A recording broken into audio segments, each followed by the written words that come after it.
हाँ जी, कैसे हो आप सब। तो बहुत बहुत दोस्तों स्वागत है आपका कॉर्पोरेट न्यूज की सीरीज में। और जो पहली बार आए हैं वो भी सुन लें, और मतलब जो सुनते रहते हैं वो तो सुन ही लें। हाँ जी, तो कॉर्पोरेट न्यूज की सीरीज क्या है? ये सीरीज है, एक प्रयत्न है, एक कोशिश है, कहीं ना कहीं आप लोगों को कॉर्पोरेट में जो इवेंट घटनाएं घट रही हैं, जो कि आपके लिए आपकी नॉलेज को बढ़ाने के लिए जरूरी हैं, ये एक कोशिश है मेरी तरफ से आप सबको वो अपडेट देने की, ताकि एटलीस्ट यू शुड नो कि हाँ जी, जो थ्योरेटिकल लाइफ में आप पढ़ते रहते हो सेक्शंस पे सेक्शंस, सेक्शंस पे सेक्शंस, उनका प्रैक्टिकल इंप्लीकेशन रियल वर्ल्ड में कैसे कैसे हो रहा है। तो ये सीरीज मैं कह सकता हूं बहुत ज्यादा रेलेवेंट है उन सभी बच्चों के लिए, चाहे जो सीए कर रहे हैं, सीएमए कर रहे हैं, या फिर सीएस कर रहे हैं। ठीक है जी, चलिए तो आज की हमारी कॉर्पोरेट न्यूज को अपन लोग शुरू करते हैं कि कौन कौन सा इवेंट है हमारे पास। आज हमारे पास जो खबरें हैं, जो न्यूज है, वो बायजूस को लेकर है, हमारे पास न्यूज जेट एयरवेज को लेकर है, हमारे पास जेपी इंफ्रास्ट्रक्चर को लेकर कुछ न्यूज है, और सेबी की कुछ नई सेबी की जो बैन लगा है अभी जेएम फाइनेंशियल्स पर, उसको लेकर हमारे पास न्यूज है। चलिए देखना शुरू करते हैं। बट इससे पहले वो सभी बच्चे जिनका सीए फाइनल का अटेम्प्ट है, सीए फाइनल में corporate and economic law set a corporate and economic law का ये पेपर ऑन है। आप इसे amitpopplyclasses.com से बाय कर सकते हैं। प्राइस स्लैश है, बिल्कुल प्राइस नीचे है, मतलब नेग्लिजिबल 1500 रुपए का प्राइस है बस। ये पेपर ना केवल आपको सेट ए में मदद करेगा, बल्कि जो आपका पेपर नंबर 6 है इंटीग्रेटेड बिजनेस सॉल्यूशन, तो उसके अंदर भी पूरी आपकी मदद करने वाला है। तो इसलिए गो फॉर इट। ये पेपर मतलब एक पंथ दो काज है, और वो भी 1500 रुपए के अंदर।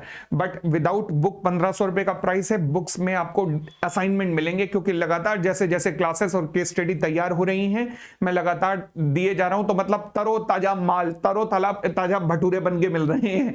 ठीक है, चलिए जी। तो हम आते हैं अब आज की न्यूज पर। आज की न्यूज सबसे पहले सेबी, हाँ जी, जेएम फाइनेंशियल्स पर रोक लगा दी गई है कि आप कोई भी अब लीड मैनेजर का रोल नहीं करेंगे।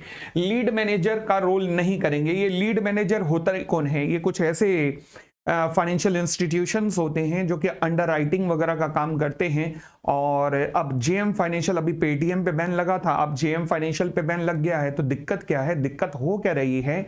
सेबी ने पकड़ा है कि जब भी डेट सिक्योरिटी यानी कि डिबेंचर्स वगैरह, बॉन्ड्स वगैरह इशू हो रहे हैं ना, तो जिस दिन उनकी लिस्टिंग होती है उस दिन उनमें बहुत ह्यूज ट्रांजैक्शंस होती हैं। अब ह्यूज ट्रांजैक्शंस के कारण हो क्या रहा है कि रिटेल इन्वेस्टर्स अचानक से कम हो जाते हैं। रिटेल इन्वेस्टर्स खत्म हो जाते हैं, और सारे के सारे डेट सिक्योरिटीज जो है वो बड़े बड़े फाइनेंशियल इंस्टीट्यूशन अपने कब्जे में रख रहे हैं। तो कहीं ना कहीं सेबी की गाइडलाइंस को गुमराह करने की कोशिश है, जो कहती है कि एक सर्टेन आपका पोर्शन रिटेल इन्वेस्टर्स के पास रहना चाहिए। आप पहले दिन ही रिटेल इन्वेस्टर्स को गायब करके बड़े बड़े इंस्टीट्यूशन के पास वो सारे के सारे डेट या बॉन्ड्स पहुंचा रहे हो। अब होता क्या है, ये जो रिटेल इन्वेस्टर्स हैं, इनको इन डेट सिक्योरिटीज में अप्लाई करने के लिए पहले इन्हीं की जेएम फाइनेंशियल्स ही ये लोग पहले लोन देते हैं। फिर लोन देकर, इसलिए लोन दिया जाता है ताकि आप डिबेंचर्स वगैरह में इन्वेस्ट कर सको। अब जिस दिन ये डिबेंचर्स वगैरह लिस्ट होते हैं, उस दिन इंडिविजुअल इन्वेस्टर क्या करते हैं, भाई इंटरेस्ट रेट हाई है तो फटाफट बेचो, फटाफट जिस रेट पे भी बिक रहे हैं मार्केट में बेचो, और बेच बुझ के पैसा निकाल के जेएम फाइनेंशियल को पे करो। तो इन्होंने इंटरेस्ट के रूप में कमाया। अब फिर जो ये शेयर बिक रहे हैं, वहां पे जो रिटेल जो बड़े बड़े इन्वेस्टर्स खरीद रहे हैं, वो खुद भी जेएम फाइनेंशियल्स के ही दूसरी कंपनीज हैं, जो कि इन सिक्योरिटीज को, इन डिबेंचर्स को मार्केट में रिटेल इन्वेस्टर से खरीद रही हैं और ट्रांसफर कर रही हैं किसको? बड़े बड़े फाइनेंशियल इंस्टीट्यूशन को। तो पूरी गेम समझ आई। रिटेल इन्वेस्टर्स से लेकर सिक्योरिटीज कहां पहुंचाया जा रहा है? बड़े बड़े इन्वेस्टर्स के पास। और रिटेल इन्वेस्टर्स जो हैं उन्हें मार्केट से गायब किया जा रहा है। इसमें इन्वॉल्व थी कंपनी, जिसको देखते हुए सेबी ने पहले कुछ डेट सिक्योरिटीज के लॉन्च को देखा, और जब पता लगा डेटा जनरेशन से कि रिटेल इन्वेस्टर्स गायब हो रहे हैं, और जितने भी रिटेल इन्वेस्टर्स गायब हो रहे हैं सब ने इनसे लगभग फाइनेंस करवाया हुआ था, तो सेबी ने इन्हें पकड़ लिया। फिलहाल अब इनके ऊपर बैन है। ये किसी भी पब्लिक इशू के लिए अब लीड बैंकर वगैरह का रोल नहीं निभा सकते हैं।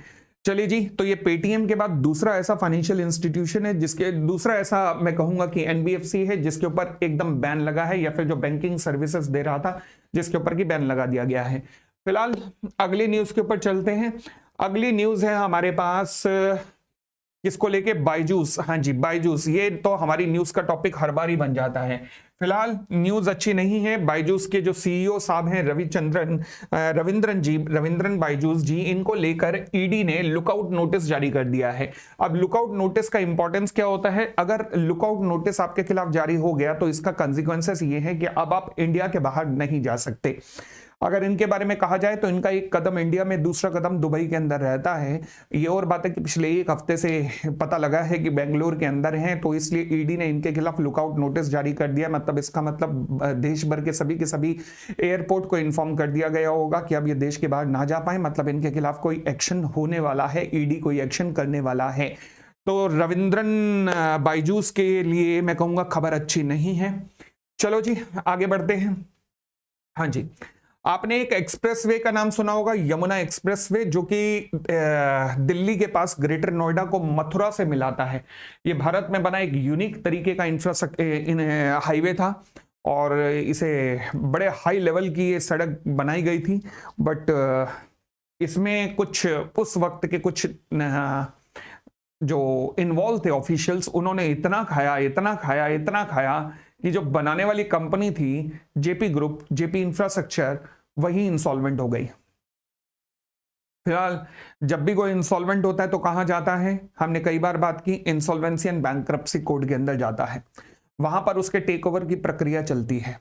अब वहां टेक ओवर की प्रक्रिया जब चली तो फिर अब एक रेजोल्यूशन एप्लीकेंट आया जो उसे टेक ओवर करता है ना, तो उसे कहते हैं रेजोल्यूशन एप्लीकेंट आया और उन्होंने कहा जी हम इस जेपी इंफ्रास्ट्रक्चर को टेक ओवर करने को तैयार हैं। और इस ग्रुप का नाम क्या है जो कि अब जेपी इंफ्रास्ट्रक्चर को टेक ओवर करेगा? सुरक्षा ग्रुप। क्या नाम है? सुरक्षा ग्रुप। आज की डेट में जेपी इंफ्रास्ट्रक्चर का शेयर जो है वो डीलिस्ट हो चुका है। क्यों? क्योंकि शेयर की वैल्यू नील हो गई थी। अब क्योंकि अगर ये प्लान अप्रूव हो गया, अभी ये प्लान अप्रूव हुआ नहीं है बट कह रहे हैं कि होने वाला है। Yamuna expressway development authority plus सुरक्षा ग्रुप के अंदर लास्ट डिस्कशन चल रही है, क्योंकि कोई 6,500 करोड़ का डिफॉल्ट है। अगर ये डिस्कशन सार्थक रही तो फिर सुरक्षा ग्रुप विल डिसाइड कि कंपनी को लिस्ट करवाना है, कराए रखना है, या फिर डीलिस्ट कराए रखना है। चांसेस यही है कि डीलिस्ट ही कराए रखेंगे, परंतु अगर 1% चांस है कि अगर इन्होंने डिसाइड किया कि नहीं जी हमें लिस्ट कराना है कंपनी को दोबारा से, तो मैं कहूंगा कि जितने भी इन्वेस्टर्स से जेपी इंफ्रास्ट्रक्चर के, जिन्होंने शेयर्स खरीदे थे 30 रुपए, 40 रुपए, 50 रुपए पर, जब ये शेयर डीलिस्ट हुआ तो उस वक्त जिन्होंने शेयर खरीदे थे, क्योंकि कभी बेचने का मौका ही नहीं मिला ना, 22-23 रुपए पे जिन्होंने शेयर खरीदे, 23 के बाद तो लगातार इतना गिरा कि जीरो हो गया। तो अगर कंपनी ने, सुरक्षा ग्रुप ने डिसाइड किया कि हाँ they want to continue as a listed company, तो फिर उन शेयर होल्डर्स के घरों में थोड़ा बहुत पैसा आ जाएगा, पक्की बात है। देखने वाली बात है जेपी इंफ्रास्ट्रक्चर का क्या होता है। बट फिलहाल और आगे अगली न्यूज पर चलते हैं। अगली न्यूज है हमारी जलान कार्लोक कंजोर्शियम को लेकर। ये जलान कार्लोक कंजोर्शियम क्या है?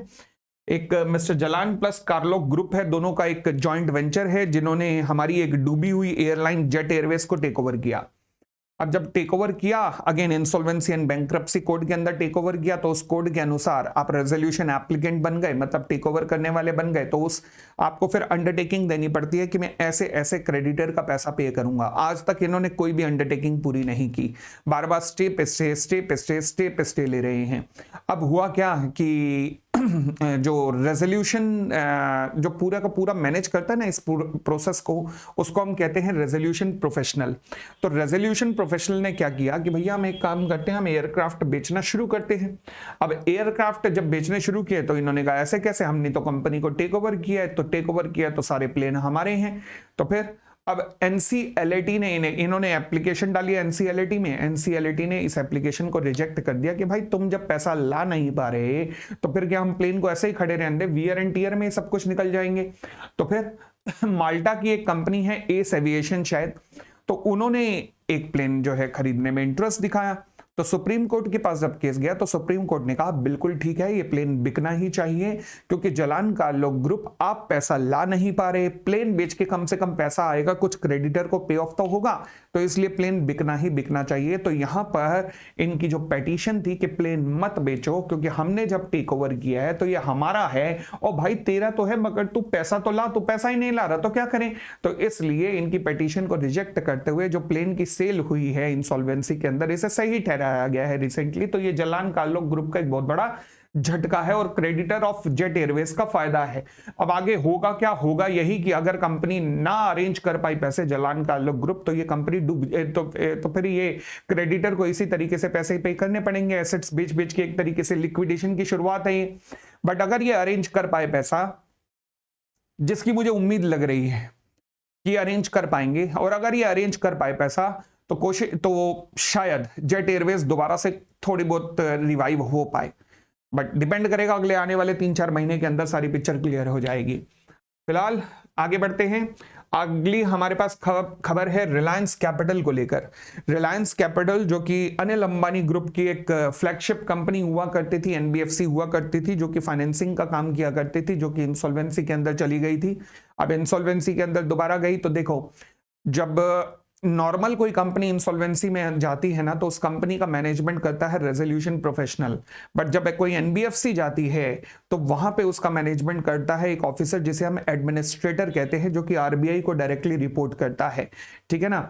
अब हमारे इंसॉल्वेंसी एंड बैंक्रप्सी कोड में ना एक पहले सेक्शन था जो कहता था, सेक्शन 11 के नाम से, जो कहता था कि अगर मान लीजिए आप खुद इंसॉल्वेंसी में हैं तो आप किसी और कंपनी के खिलाफ इंसॉल्वेंसी की पिटीशन फाइल नहीं कर सकते, चाहे वो आपको पैसा ना भी दे फिर भी नहीं कर सकते, क्योंकि लॉ मेकर को एक डर था। वो डर क्या था कि अगर आप इंसॉल्वेंसी में हैं, आपने सामने वाली कंपनी के खिलाफ, क्योंकि वो आपको पैसा नहीं दे रही, आपने उसके खिलाफ एप्लीकेशन फाइल की, उसने भी पैसा नहीं दिया तो आपने उसके खिलाफ भी इंसॉल्वेंसी की पिटीशन फाइल कर दी, फिर उसने आगे पैसा मांगा, वो नहीं मिला, उसने आगे पिटीशन फाइल कर दी, तो पूरी चेन बनती रहेगी और कंपनियों पे कंपनियां इंसॉल्वेंट होती रहेंगी।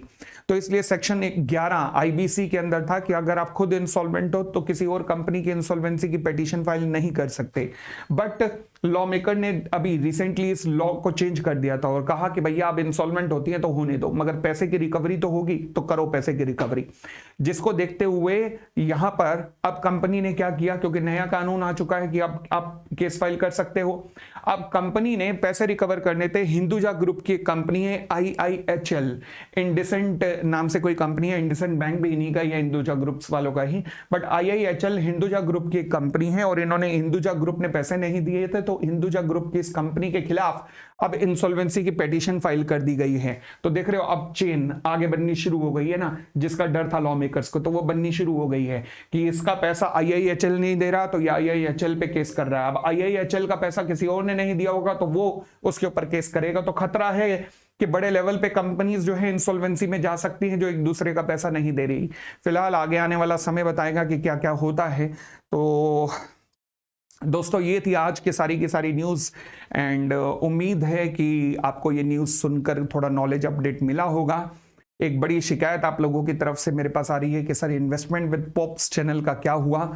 एक्चुअल में हुआ कुछ नहीं कि बैचेस के कारण, फाइनल और इंटर के बैचेस के कारण लोड इतना ज़्यादा हुआ पड़ा है आजकल कि मैं ध्यान थोड़ा वहाँ नहीं दे पा रहा था उस चैनल की तरफ। बट उस चैनल को एक बहुत अच्छे लेवल पे लेके जाने का मेरा पूरा प्रोग्राम पक्का है। अब जब भी शुरू होगा तो चाहे मैं मैक्सिमम कह सकता हूँ आज की क्लिपिंग से 7 दिन के अंदर मैं शुरू कर दूंगा उसे। इनफैक्ट मेरा ये भी प्रोग्राम था कि जब मैं आईपीओ के अंदर एनालिसिस कैसे करते हैं मैं आपको वो भी सिखाऊं कि किसी भी कंपनी में जो आईपीओ लेकर आ रही है उसका किस तरीके से एनालिसिस किया जाना चाहिए, आईपीओ में अप्लाई करने से पहले अप्लाई करना भी चाहिए या नहीं करना चाहिए, तो वो भी उस चैनल पे लाने का मेरा कोशिश है। शायद बस मैं मैक्सिमम आपसे एक रिक्वेस्ट करता हूँ 7 दिन का समय दीजिएगा, आपको वो चैनल दोबारा से शुरू मिल जाएगा। ठीक है, तो बहुत बहुत धन्यवाद आपका, thank you, bye bye, take care, खुश रहिए।